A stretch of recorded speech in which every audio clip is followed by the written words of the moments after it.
Ora enek bong supit wedok, umpama enek lho aku tetakan meneh kok. Bong supit iki sunat nih. Heeh. Enek wis tau ngerti kowe bong supit wedok. Sing nyunat ngono ya. Lho mesti aku karo Pak Yoyo antri esuk dhewe no tekonan kok. Nggih, kejaba nyengkuyung karo Partai PAN. Biru adalah doa untuk warga masyarakat ing Bungkal mriki mugi-mugi bisa rukun bebarengan mbangun kota Ponorogo. Oh, nggih, werdine biru niku nggih Pak nggih. Nggih. Biswa rukun warga masyarakat Bungkal sesarengan anggenipun bangun Ponorogo. Leres nggih. Nggih, chemistry Pak, chemistry. Leres. Pake biru, kula ya biru. Nggih. Nadyan to tekan dalan balik mulih meneh ngene. Lah kok balik mulih meneh? Wong sirar nganggo batik kok Pak wau kok. Jenengan? Nggih. Lho batik biasane lah nggih jagong. Lah wong niki lak temane budaya dan pariwisata. Wah iya, Budpar. Telepon ternyata biru, Bali mulih melih Pak. Kok seragam biru. Nggih. Ya tujune kok jenengan kagungan kostum sing rupane biru. Lho, napa mawon enten Pak, putih menduwe kula kok Pak. Putih nggih apa? Nggih anu, dadi lakone gareng dadi ratu mangke nganggane putih ngoten. Wah iya, apik. Gergas. Lek pamane kostum ireng ngono nggo apa Pak Gareng? Ireng nika nggih dingge anu Pak. Dingge seragam kalian Pak Dalang kali kanca menyesuaikan. Oh, men ketok Oh, langgeng. ireng. Ireng ki ya nek werdine ora mung biru tok kok Pak. Ireng apakah wardine? Ireng warga Bungkal iri drengki ora pareng. Wah iya. Ngono. Eblek wayang ki rupane abang. Abang saka tembung warga Bungkal aku bangga karo Ponorogo. Wah iya. Ngoten lho Pak. Gunungan iki warnane enek kuninge. Apakah kuning? Kuning menika winengku ati kang wening. Dadi warga masyarakat atine wening, pikirane resik. Ijo. Ijo iki lho jodone warga masyarakat. Oren menika abang ya ora, dadi coklat ya ora, kuning ya ora. Kok sik to? Terjemane oren ki apa? Oren menika ora tau leren, Pak. Wah iya. Ora tau leren le nyambut gawe mergo ditresnani masyarakat. Pokoke otak-atok gathuk piye mulih nggawa dhuwit ngono ya, Pak. Iya nggih. Tekno kadung corengan kok, Pak. Nggih. Niki dalam rangka gebiar budaya Mataraman Mas Gareng.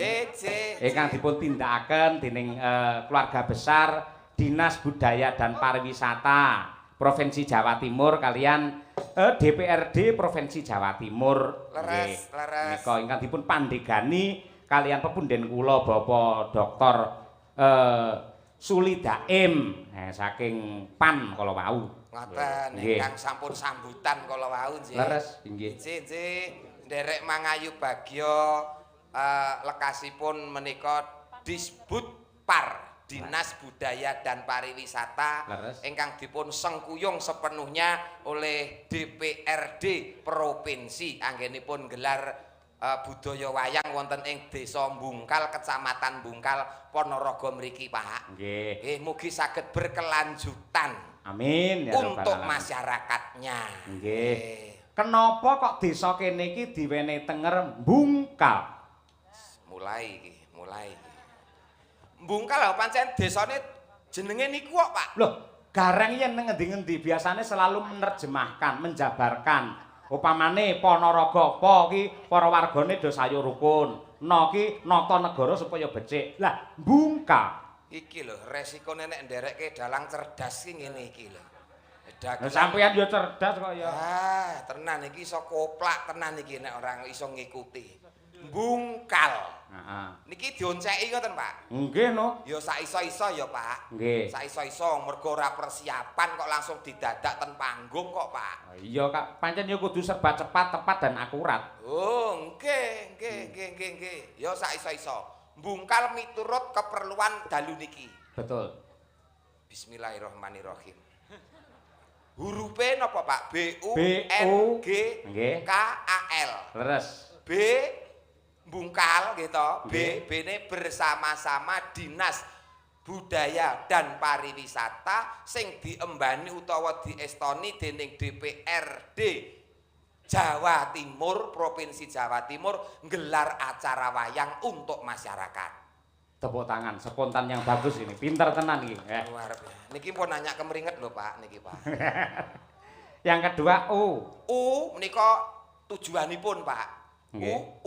Untuk untuk siji menghibur masyarakat, ping pindhone budaya lan tradisi supaya tidak hilang. Nah, itu U. U. N sik dawa lho. Iya, Pak, dawa, Pak, dawa. Nggo mlaku ngantek ketekuk-tekuk, Pak, dawa.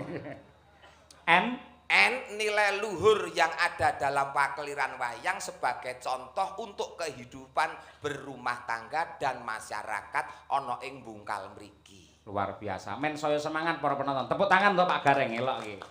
Men tambah semangat. Pun mboten sah tepuk tangan, pun. Lah ngopo? Wong iki yo mringis tenan kok dadak tepuk tangan. Gareng Tralala itu tidak pernah membutuhkan tepuk tangan, Pak. Terus? Nggih, yang dibutuhkan Gareng Tralala bukan tepuk tangan tapi uluran tangan, Pak. Iya. Tak kira saweran, beda karo saweran. Oh, beda. Uluran tangan iki tegese donga, Pak. Donga, muga-muga pinaringan lancar anggere kula mikir mbungkal niki, Pak. Wah, iya. Nggih. Mau apa mau? Niku wau U, N. N. Terus G. G ya, Pak ya? Nggih. Nggih, alon-alon, Pak. Alon-alon, yo nganggo mikir kok, Pak. Generasi milenial, generasi muda, generasi yang akan datang diharapkan akan tetap selalu cinta akan budaya dan tradisi Indonesia. Luar biasa nggih. Nggih. Astagfirullah. Ora rugi sewengi 750 ngene iki. Lah nggih to, arep golek jangkep 1000 kok angele. Iya. Yo sing penting berkah barokah. Penting disyukuri ora lokak saya kebak. Ora lokak tambah kebak, disyukuri mawon. Nggih. Nggih, pira-pira ditampa. Sing maringi ikhlas berkah kanggone sing nampa. Nggih. Ikhlas nggih? Ikhlas. 750 ikhlas. 750 ikhlas niki pira-pirae kula mulih ora nampa ya ikhlas. Ning raimu kok pucet ngono? Mboten pucet nyatraine Gareng pun ngeten iki tegese kula Le cemepak ngono. wani gleling mergo wis lunas niku, Pak. Terus K. K kepara nyoto. Angel tenan Pak niki. K.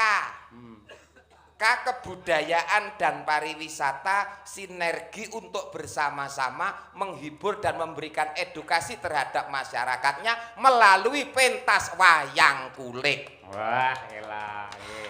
Ya dikumpliti dengan dalang sapa bisa? Dengan dalang Ki Cahyo tadi satu-satunya dalang yang terbaik, best of the best, dalang idola. Saka tembung idola iki dalang ora larang.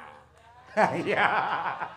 Ya ora apa-apa mau golek dulur kok ya to. Nggih, waton pinter. Larang-larang malah ora ketanggap malah merongos ning omah. Betul, Pak, betul. Kula jenengan karo kanca-kanca iki sing penting lek iso metu kok omah ngoten mawon. Iya. Ten omah ya bunek kok, Pak. Iya. Ah iya. A.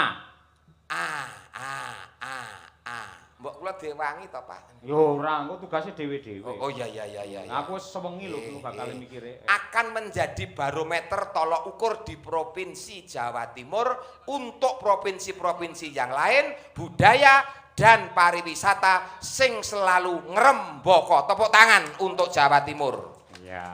Ki ngongkon tepuk tangan karo mikir dhek bar iki apa ngono. Nggih. Iki mau apa? Niki A. Nah, terus kari dhewe. L. Larso melu ra Larso. Ora melu. Lagi umroh ayo. Layak untuk diteruskan, layak untuk dilanjutkan acara seperti ini karena banyak manfaat yang positifnya untuk masyarakat, manfaat yang positifnya untuk Jawa Timur. Wah, nggih. Tepuk tangan. Nggih, Mas Jajak. Nggih. Menika Jajak mriki jijik. Niki lho, semunipun pepunden kula menika ingkang winantu pakurmatan Pak Ali Afandi menika saking perwakilan Kadis Budpar Jawa Timur. Rena penggalihe mergo jenengan sampun saged menjabarkan tentang bungkal niki wau. Nggih, niki miturut kepentingan dalu niki. Wau nggih paring dawuh panjenenganipun Pak Ali menika. Nggih. Insyaallah mangke teng Ngawi nggih badhe wayangan. Lah nggih bareng terjemahne ngeten niku kula kelingan wingi ten Blitar nggih Pak nggih. Napa? Kan nerjemahke desa Blitar rampung cek ngoten niku langsung pimpinane munggah panggung nyawer 500 teng Blitar wingi nggih Pak nggih. Sik. Arahmu ki arepe golek saweran apa piye? Mboten teng Blitar wingi lak nggih nerjemahke ngoten lho. Ya Blitar karo kene beda. Lho lah nggih kula nganut kelingan lak entuk to Pak, kelingan ki lak ya entuk to. Carane piyayi maringi rejeki marang seniman, ora kok langsung mene dhuwit ngono ki ora. Ning sapa ngerti, ya toh. Mau panjenengane Pak Ali paring dawuh, setelah ini kalau nanti lancar Pak Dalang, kita pindah wayangan gebiar budaya Mataraman di Ngawi dan juga di Pacitan. Kuwi wayangan klasik tanpa bintang tamu dagelan gareng. Januari. Desember gede-gedene sumber, Januari hujan sehari-hari. Terus wayangan ora nek garenge udan. Sik, ndek iki ning Blitar aku ngejak kowe kok udan deres yo an. Anu lali jopone, Pak, lali jopone, Pak. Mboten wis pokoke tetep klasik ndak masalah, sing penting lancar, wayang tetep ngrembaka. Nggih. Ini ya komplite tetep ngangge gareng kok, tetep ngangge gareng. Kula ora dijak ki tetep nusul, Pak. Nusul. Wani ngeyele kok, Pak. Nggih. Kula golekne kanca. Iki. Niki Waranggana domestik saking Ponorogo sing ibarate digodhog wis ora iso empuk. Wis alot banget ya, Pak. Nggih.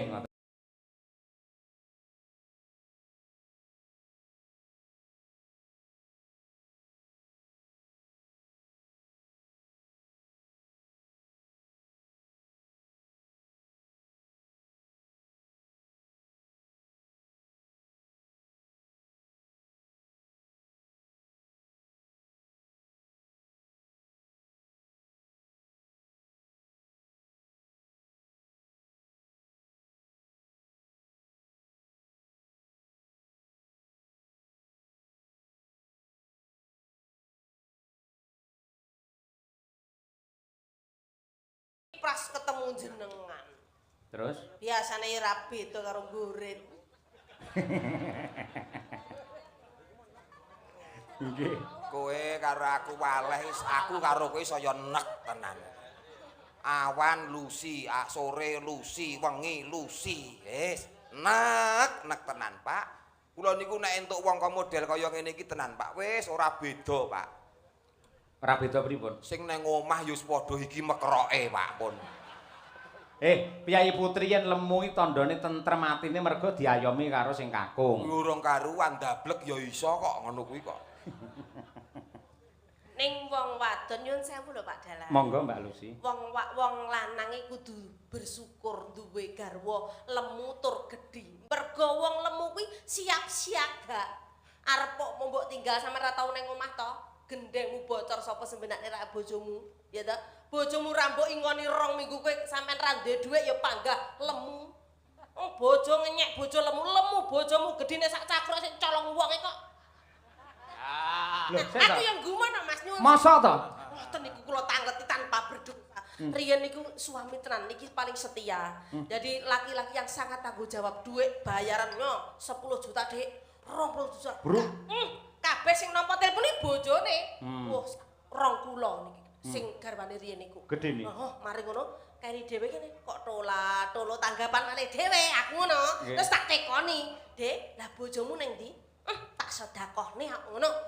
Lah sedekah duwehne kancane dhewe. Enggak. Kene cah los kok. Sedekah kok mung dhuwit ki apa? Damen no. Bojo jaluk kanca, wehke. Sik to. Kowe ora ngerti sing jenenge jiwa satria Mas Gareng. Wong lanange bakal muntap kanemsone yen siji dijawat bojone, loro dijarak anake. Wah, nah aku ora muntap malah enteng sanggane kok, Pak. Ora ndek bojo, ora masalah. Terus lek pengen piye? Tuku. Umpama pengen mangan tuku ning warung. Oh, mergo ning omah rene sing masakne ya. Masake. Ngoten lho Pak, maksudnya ngoten niku. Alhamdulillah. Kaya apik-apik awak mekrok kaya ngono. Wah, iso benakne gendeng. Ya kabeh iki nek plus minuse to lho. Nggih to Pak. Leres. Ha nek apike nek nggon benakne gendeng, tapi cilakane wong lanang nek duwe bojo lemu ngene iki tenan. Wah, bojo lemu nek dikeloni kaya ngeloni traktor, Pak. Ya carane malah penak duwe bojo lemu rasa golek selimut kok ya. Lah ora golek selimut piye anggere diambung angop, keloni ngorok, ngentut, ngeces. Wis kamu lho. Loh, saiki ora enek wong wadon ngono kuwi. Sekarang tuh zamannya apa saja lek duwe duit apa wae dadi servis. Nyapa Polia kok guyu rumangsa. Lah rumangsa dhek dadi jensete kan tunggale traktor yo an. Ha iya. Aja kaya ngono. Tegese dhek iki menghina emansipasi wanita. Lah, leres kamu itu termasuk menghina emansipasi wanita. Sekarang itu persamaan gender tegese wong lanang kuwi juga wong wadon juga bisa sepadan dengan perempuan. Contohnya, pemimpin negara kita dulu pernah menjabat sebagai mantan Presiden Republik Indonesia. Loh, yo Putri. Terus Bu napa kuwi Gubernur Jawa Timur yo Putri Bu Khofifah. Tegese wi emansipasi wanita, kesetaraan gender lah. Ngono kok. Dadi pakaryan sing kulinane ditindakne Piyai Kakung wong putri ya bisa. Ora karuan kabeh. Contone? Bong supit kae. Ora enek bong supit wedok, umpama enek lho aku tetakan meneh kok. Bong supit iki sunat nih. Heeh. Enek wis tau ngerti kowe bong supit wedok. Sing nyunat ngono ya? Lho, mesti aku karo Pak Yoyo antri esuk dhewe no tekono. Nggih. Ning Piyai Putri niku rekoso lho Mas Gareng, kok mboten kok mbelani Mbak Lucy mboten. Rekosane napa? Kula kali panjenengan dilahirkan dari rahim seorang ibu. Terus Gimbal bayi 9 sasi 10 dina. Rekoso banget. Tur yen lairan niku yen ora pepak sambung tuwe iso gondol nyawa. Mergo kaprahe ning agama diarani perang cakil ngoten nika. Sabil, Pak. Oh, sabil. Perang sabil senes cakil, Pak. Iya, sabil. Senes cakil. Urung lek putrane ora metu-metu. Yo, dijahit ora temu dijahit diobras kuwi ya toh nyawa. Ngono lho. Wong lanang apa paling wong lanang kudu disupit pisan tok wis selawase kok. Lho justru malah lara ki lara wong letet-tetak timbang wong lairke Lus. Wah jan pengalamanmu ki cetek kok Lus. Lara wong wedok ki lairne. Lara wong tetak. Lah nyapa? Wong tetak pisan wae kapok, wong lairke lho ngantek 6, ngantek 7. Oh. Ning Mas Gareng kudu eling. Napa? Wanita adalah tiang keluarga. Lah, Wanita adalah Tiang keluarga. lah kula ki tiang jaler, Pak. Yoan, Pak. Wong lanang ki tiang jaler. Nggih, pancen ya ngono ning nadyan kaya ngapa lan kepiye pinter kaya apa lek kata-kata. Kata-kata Dibalik dibalik suami yang hebat pasti ada istri yang setia. lah. Nah, ngono kuwi. Kula ketok iso kaya ngeten iki. Niku mergo dongane bojo kula Bu Kesi. Seorang istri selalu mensupport sing kakung, makanya menjadi seorang laki-laki yang hebat dalang kondang. Bojomu yang ngono. karena ada wanita Wanita yang hebat. yang setia Yang kok. setia, Setia. yang setia. Gene aku sukses sih bojoku ra setia. Lah nyapa? Ya kuwi mau. Oh. Ora Ya, apa-apa, tapi- tidak semua pepatah itu benar, Pak. Oh iya. Oke. Tapi kan sekarang harus diganti yang luar biasa. Apa? Garwane brondong niki Mas. Oh, ora ngrembug keluarga. Iki ngrembuke Dinas Oh, Budaya iya, dan Pariwisata. Luar biasa. Malam Nah, hari ini sing mirsani sampai jeduk ono. Wah, matur sembah nuwun. Niki dicaosi genten parian nggih penonton. yo iso to? Ya, lho. Ya, coba. Kiai mrigi kok. Aku Coba. belajar kuning Piai Bungkal. Iya, parian, coba. Pamane pripun? Nah, piye? Ngecor beton digawe sumur. Cakep. Cakep. Mugi para penonton panjang umur. Amin. Amin. Terus ngemut wesi. Mbok ngemut liyane. Ngemut kok Parian wesi. ke sing bener apa-apa, sing penting nyambung. Ya. Dilat wesi nakno. Mau wis dimut kok terus didilat ki lho. Lah ora bener meneh. Nek Ora positif kuwi ora. Ngemut dilat. Ngemut wesi. Terus Ngemut wesi. Iya, sita. Karo mikir kaya ngemut wesi. nganti kok. Iya. Aku iso iki jane. Iya, Pak. Ngemut wesi. Setengah mati. Setengah mati. Mugi Pak Suli kathah rezeki. Amin. Wong Kok gur Bapak arep Suli? gur arep rone kok dadak ngemut wesi lho kok ya. Tes beneran ngantuk lho. Oh iya. Sampean saiki kagem Pak Warga masyarakat Bungkal, Warga ya. masyarakat Bungkal. Tuku ungkal campuri es. Warga Bungkal kabeh pinaringan sukses. Sik ora masuk akal, ungkal iso karo es iki piye to kuwi? Tuku ungkal mampir tuku es ngono lho, Pak. Oh, alah mampir. Sisan ngono lho, Pak, sisan ngono, Pak. Iya. Apa-apa ora beneran. Tuku bantal karo ngombe es ngono ya gak apa-apa. Ya ngono, senengane kok. Nah, Neh, apa neh? Lho, mulih ta kula ta? Disingkas. tuku ungkal dinggo ngasah arit. Warga mbungkal kabeh sugih dhuwit. Ambek, kari dhewe eneng iki sing urung kelewatan pokoke. Apa? Tuku uyah digawa mrene. Pak Lurah kapan wayangane? Pak Lurah niku guru api-api ya. Oh, yayine sae sanget lembah manah nggih. Sukses selalu. Yo engko bar iki terus bersih desa mapane ana kantor desa Mbungkal kene. Didongake wong kabeh sugih rejeki engko wayangan wis dadi dan pariwisata. Betul. Ora mung wengi iki nek engko bakale berkelanjutan. Amin ya Rabbal Amin. Alamin. Dengan jalan kisah ya kuntadi. Bintang tamu gareng. Bejen. Nusul. Nggih, niki dawuh napa rumiyin? Nembang rumiyin Mbak Lucy. Nggih, Mbak rumiyin, nggih. Kula nyuwun menika caping gunung langkung rumiyin ingkang dipun kersakaken kalian para sutresna budaya mliginipun ingkang kala wau sampun kepareng leladi dumateng kula sak kanca para perwakilan panitia. Juru ladi lan sanes-sanesipun supaya enget kalian jaman perjuangan ngersakaken caping gunung dijenglengke sing nembang Mbak Lucy sing jengleng Pak Digareng. Oke. Monggo, Pak. Saben bengi Nek dhisik iya Lus, nek saiki wis 3 sasi pisan kok Lus.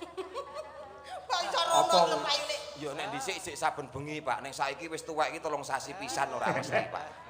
Tembang kok diprotes lho ora. Lah ya urung karuan 3 sasi pisan nembangke niki lho, Pak. Oh iya. Nek dhisik saben bengi ya.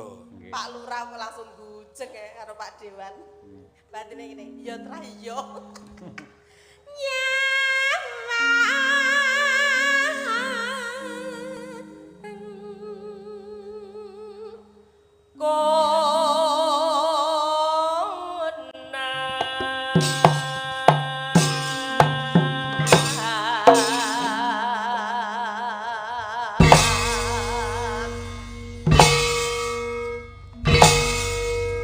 Krawitan iki nek wis madang karai ngene. Seniman pilihan.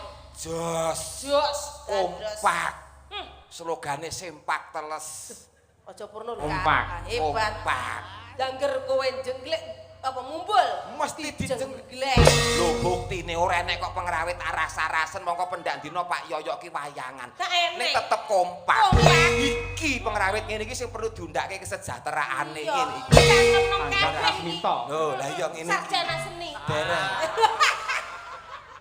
Kok ora kompak, Reng? Non, Kok ora kompak? yo biasane ngono kuwi, Pak. Penyusup iso ngono kuwi, Pak. Iya. Wayangane teko esuk kok Pak alon-alon wong nyat wong tuwek iki rada suwe kok, Pak. Ngetes karo pean. Iki seniman canggih kok. Ora mung aku tok, Lus. Kowe mumbul mesti dijengglek, Lus. Loh, cacah mudeng no karo aku. Mudeng ki nggo napa? Mudeng ki paham maksudnya. Lah iya maksudnya Aku Pak. obah plang ngono iki pas kowe. Lho, kanca-kanca, lah warga kene lak rong pirsa. Lah, wis kerep no. Bawa mumbul. Tekan dhuwur gondelan kuwi wesi. Aja mudhun nek urung tak jambak. Nek mbok jabak apane kudu. Wirone. Ya nek Romo Yai. Wirone.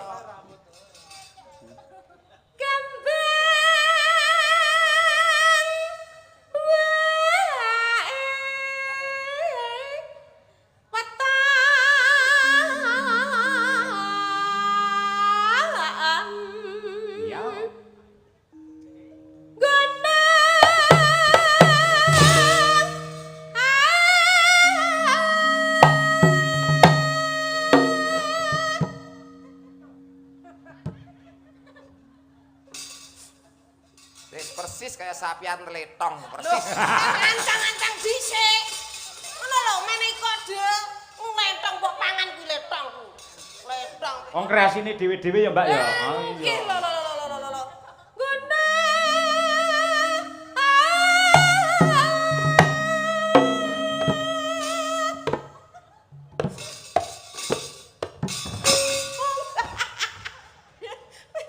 Ya ta, lek aku kerpling ngono lho. Ya matur to, nyuwunmu ki sing kepiye? Matur sing becik karo kanca-kanca. Maksudnya piye? Maksudnya ngene lho Mas, lek aku mumbul ya kendang ana anu gareng ngono ki ditabuh bareng-bareng ngono lho. Pas mumbul tabuh iki diangkat ngono. Oh, tabuh diangkat ya. Masa radel aku pengen Jelas. ngono kowe. Jeneng tembung ki akeh mula bokong dilumahke nek ngomong digenahke. Nah, ya toh Pak. nggih Purwodadi kutane. Sing dadi omongane. Heeh. Ayo iki mau Mas, pokoke aku tabuhana jenglengen kaya kuwi ngono kuwi pas drueng ngono kaya. Nah, ngono Mas, dituruti Mas. Iki kene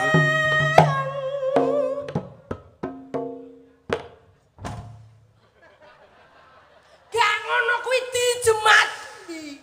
jemati. Gak diangkat ning dhuwur ngono kuwi di. Maksude piye kowe mau lak mau nito nek aku mumbul diangkat lak ngono to. Maksudnya diangkat ning dhuwur ditabuh siji-siji kaya awakmu mau lho. Tabuh siji-siji, oh sing jelas. Wis. Gunung, ya Pak balik. Nuruti Wong wong. Pak Jainul ugi mekaten wis kaya Bapak Brahma Dewi teng mriki.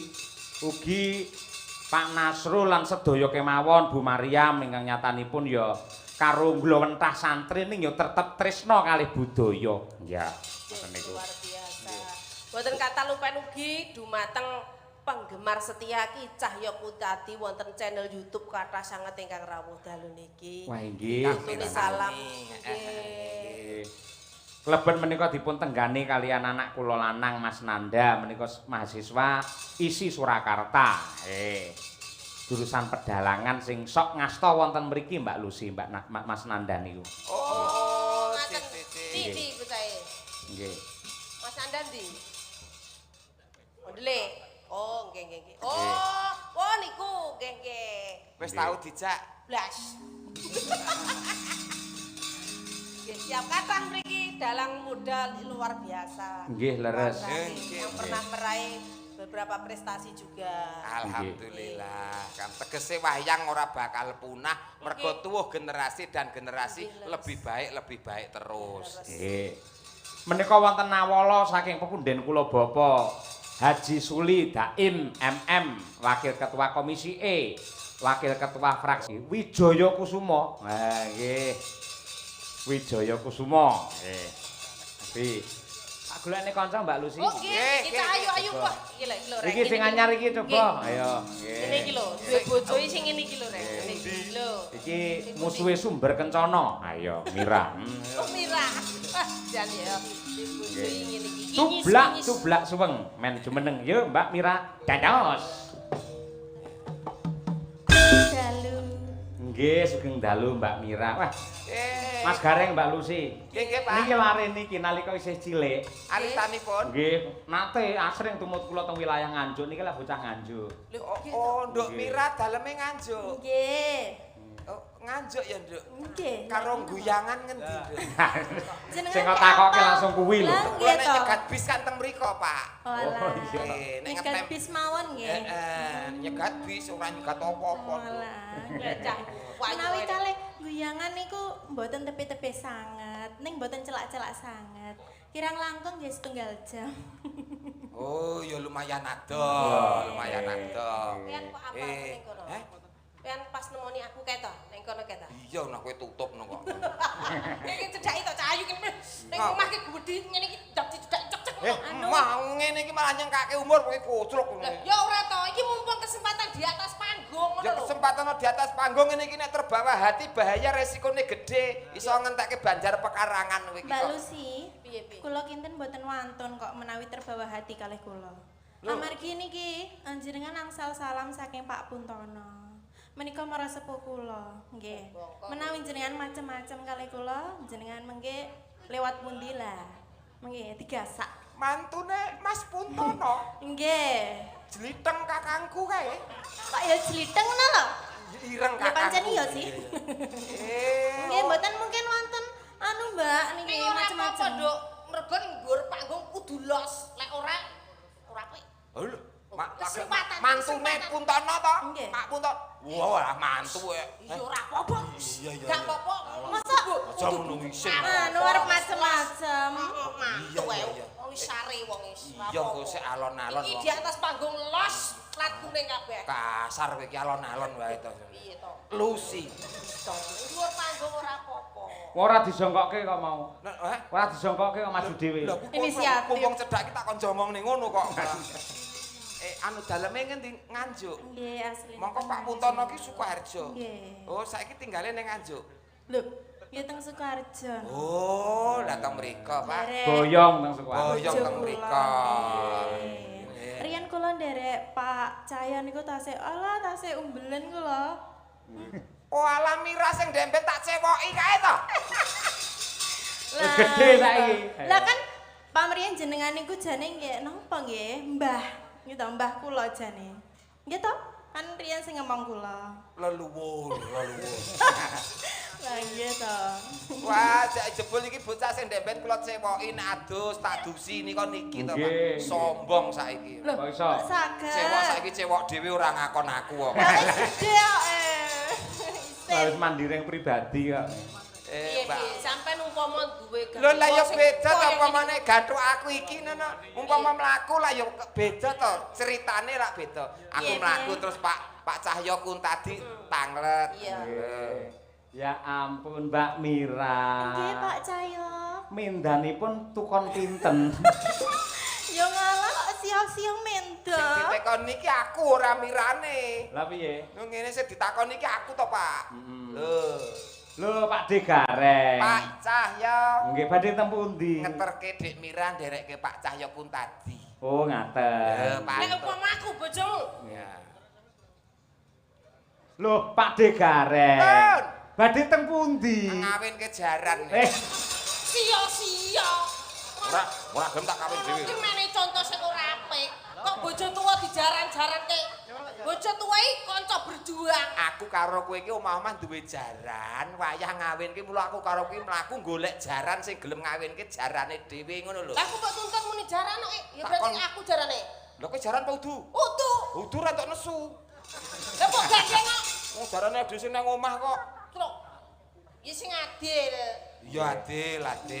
Kene ya Nduk Mira. Nadyan to mantune kanca ora apa-apa. Kenapa-napa? Padha. Umpama sampean duwe garwa, Ayo. mandi susu. Mandi susu. Makane putih terus awake. Lah iya mandi susu, Umpama bojomu aku, mandi lumpur. Lapindo. Wah, mandi lumpur terus live TikTok, oke wong nyawer kok malah. kok malah aku bojo aku wis yo. Salah kuwi lah mbiyen. Ya aja kaya ngono. Umpama garwane iki jenengan Dik Mira. Heeh. Dik Mira iki badhe, "Mas, nyuwun mimi ngono mbok jukukne mie apa?" Paling ora ya mimi iki Coca-Cola, Fanta. Wong ayu ya. Orange juice. Orange Orange juice. juice. Ngoten Nek niku, bojomu Pak. aku, Hah? aku Mas. Pengen mimi. Mie Solar. apa ya neng bojone diombeni solar iki lho. Ben iso glegeken. Angine engko iso metu. Lek pomo bojone kayu wae Mbak Mira, arep tindak ning mall ngono iki mbok tumpakne apa? Paling ora ya Alphard. Ya Dek ya. Oh, Wong iya, wedoke tumpake cocok. Alphard kuwi nyeni. Nah, aku mesti apik neh iki pomo bojomu aku. Tak tumpake angkong. Disurung ngono apik kae. Adol rabuk ngono. Padha sok mben iki kowe tak jak ning pasar, tak tumpakne ambulan. Gelem. Pasare tutup ra sida ning pasar. Kusuma Wijaya ayo Nduk Iki Mira. saya Dik Mira. Kangen karo suarane jenengan coba kaya Wah apa. iya, cilikane kaya ngono saiki